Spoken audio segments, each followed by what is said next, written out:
नहीं हाथ मिलाती है,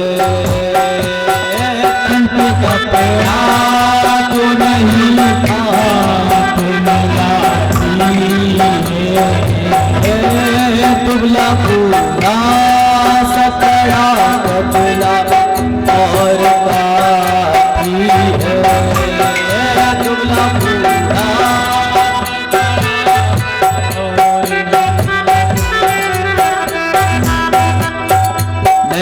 मीरों से गाता है, कोई बता दे दो, मीरों से गाता कोई बता दे दो, अपना नाम पूछता है जो भिखारी है, अपना नाम पूछता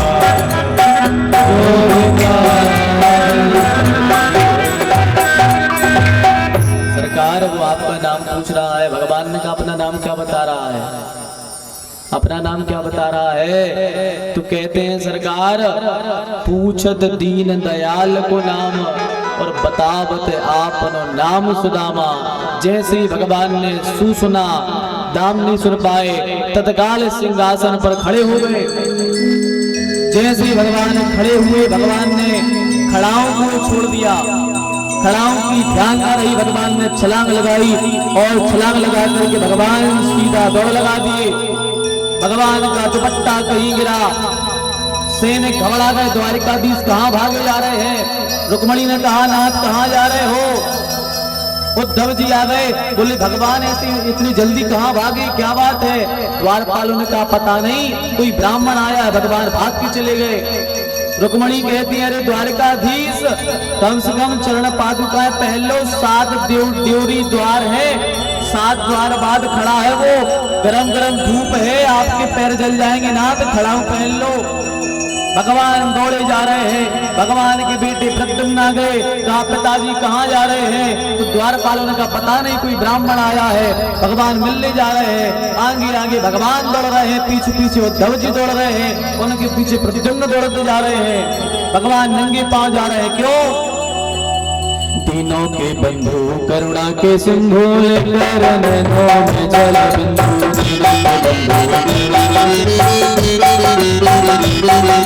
सारे नातों से बढ़कर देखो, सारे नातों से प्रेम का नाता निभाने चले हैं, आया है मिलने, नंगे बाबल निभाने चले हैं, बाबल आया। भगवान ने नंगे पैर ही दौड़ लगा दिए। भगवान ने 1 ड्योढ़ी पार की, 2 की, तपती हुई धूप में दौड़े जा रहे हैं। कोई छोटा मोटा दरवाजा नहीं था, अपने घर जैसा नहीं था, 128 किलोमीटर में फैली थी द्वारका, तो कम से कम 1 ड्योढ़ी में 10-10 किलोमीटर का अंतर होगा, एक दरवाजे में। भगवान तपती धूप में दौड़े चले जा रहे हैं, दौड़ते जा रहे हैं। अब सुदामा जी ने सोचा कि शायद ठाकुर जी मिलना नहीं चाहते होंगे, तो सुदामा जी अपने लौट चले, गलियों में आ गए द्वारका की। भगवान यहाँ चिल्लाते जा रहे हैं सुदामा सुदामा सुदामा। भगवान जैसे द्वार पर पहुंचे, सुदामा को नहीं देखा। भगवान ने आज द्वारका की गलियों में दौड़ लगा दी और चिल्ला रहे हैं सुदामा सुदामा सुदामा। जब सुदामा को नहीं देखा, एक जगह आवाज लगाई सुदामा। सुदामा जी सामने खड़े थे। ठाकुर जी ने जैसे सुदामा को देखा, दौड़ करके गए हैं और भगवान ने अपने अंक में भर लिया सुदामा को। बोलिए दीनबंधु भगवान की जय हो।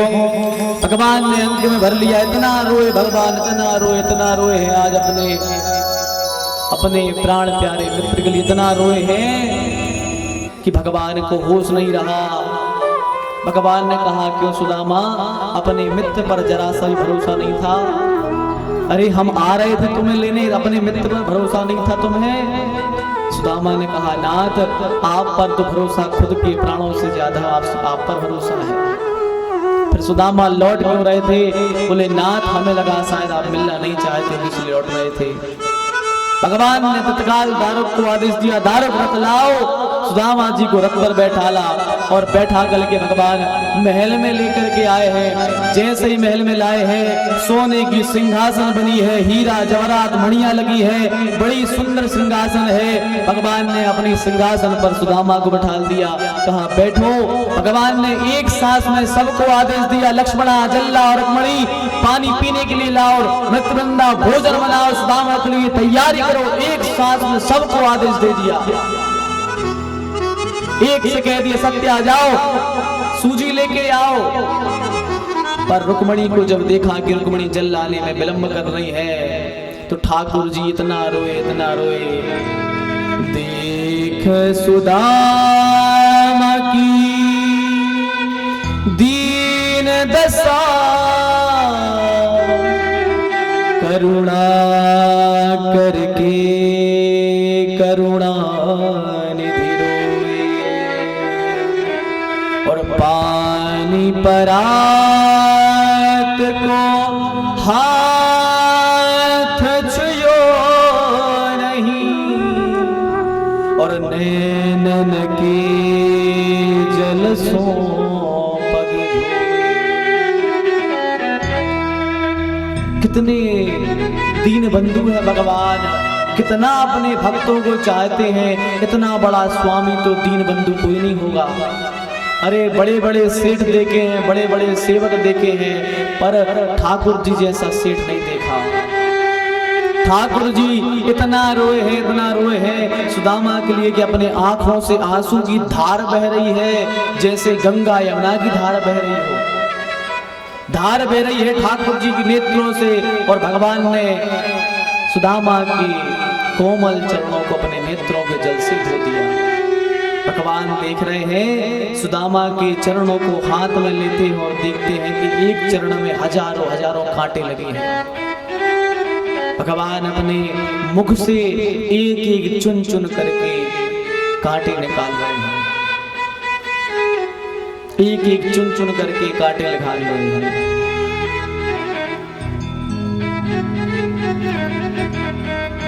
भगवान रोए जा रहे हैं, सुदामा जी देख रहे हैं भगवान को। किसी ने कहा क्यों सुदामा, तुम्हें रोना नहीं आ रहा? अरे कितने निष्ठुर हो ठाकुर जी, रोए जा रहे हैं, तुम्हें रोना नहीं आ रहा? सुदामा ने कहा भैया रोना तो इतना आ रहा है कि आज यदि रोने लग जाऊं तो शायद ये प्राण भी ना रहे, ये प्राण भी निकल के ठाकुर जी के चरणों में चले जाएंगे। यदि मैं रो दूंगा तो इतना रोऊंगा कि प्राण भी निकल जाएंगे आज। बोले रो क्यों नहीं रहे हो? बोले रो इसलिए नहीं रहा हूँ क्योंकि ऐसा ना हो, क्योंकि मैं हूँ गरीब, मेरे यहाँ कुछ है नहीं, तो लोग ये ना समझे कि सुदामा आया और रो रो करके ठाकुर जी संपत्ति मांग के चला गया, इसलिए हम रो नहीं रहे हैं। जब भगवान रोए जा रहे हैं, जल से हाथ पैर उनके धोए जा रहे हैं, आज तो अब सुदामा के सब्र का बांध टूट गया। सुदामा ने कहा बस कन्हैया बस, बहुत हो गया। अरे इतना बड़ा जगतपति है, द्वारकाधीश है, सारे संसार का पति है, क्या कर रहा है? इस निर्धन पापी ब्राह्मण के चरण धो रहा है, क्या कर रहा है ये? भगवान ने कहा सुदामा अरे आज हमारे ये भाग्य है कि तुम जैसे एक हमारे भक्त के हमें चरण धोने को मिल रहा है। अरे हमारे भाग्य को छीनना चाहते हो? अरे सुदामा हमने सुना है कि लोग मंदिर जाते हैं और मंदिर में जाकर के भगवान का चरणामृत पीते हैं और मंत्र बोलते हैं अकाल मृत्यु हरणम सर्वव्याधि विनाशनम विष्णु पादुदकम पीत्वा पुनर्जन्मम न विद्यते।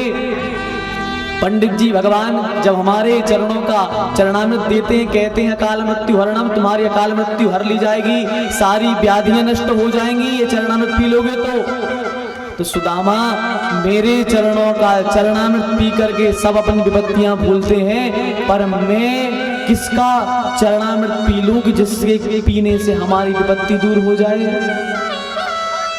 अरे सुदामा हमारे जीवन में जितनी विपत्तियां आई हैं, इतनी विपत्तियां किसी के जीवन में नहीं आई होंगी। अरे जितनी विपत्ति मेरे जीवन में आई है शायद ही है किसी के जीवन में आई होगी। जेल में मेरा जन्म हुआ, 10 मिनट भी अपने माता पिता के पास नहीं रुक पाया, और इस संसार के डर से वसुदेव जी हमें लेकर के चले।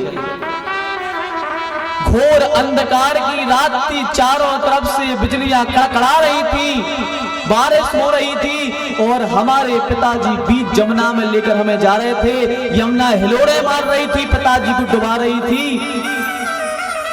इतनी विपत्तियां आई हैं। जैसे ही हम ब्रज में पहुंचे, बचपन में ही लोगों ने माता पिता को छुटा दिया हमारे। आधी रात में यमुना में कूदना पड़ा और सुदामा केवल 6 दिन का था। लोगों से मेरा जन्म भी पचा नहीं। 6 दिन में पूतना मारने आ गई, जहर लगा करके 6 दिन में पूतना मारने आ गई। पग पग पर विपत्ति आई हैं। 1 साल का हुआ, सगटासुर, अघासुर, बकासुर सब राक्षस मारने आ लगे, तृणावर्त मारने आने लगे। अच्छा, जब मैं गोकुल में रहने लगा, सबको मारता फिर भी थोड़ा प्रसन्न रहता, गोकुल में रहने लगा, गोकुल में थोड़ा अच्छा लगने लगा, तो लोगों को मेरा अच्छा लगना भी अच्छा नहीं लगा, तो मेरा गोकुल छुटवा दिया। गोकुल छुटाए, वृंदावन में ले आए। मैं वृंदावन में आया। वृंदावन में आकर के सोचा था कि थोड़ा प्रेम से रहूंगा, गैयें चराऊंगा। मुझे राधा मिल गई वृंदावन में। किसी ने बंसी दे दी, मैं प्रेम की बंसी बजाने लगा। पर दुनिया को मेरा वह भी अच्छा नहीं लगा। राधा छूट गई, बंसी छूट गई। इन हाथों में जिनमें बंसी होती थी, आज उन हाथों में सुदर्शन चक्र पकड़ा दिया। सुदामा इस संसार में जैसे ही मैं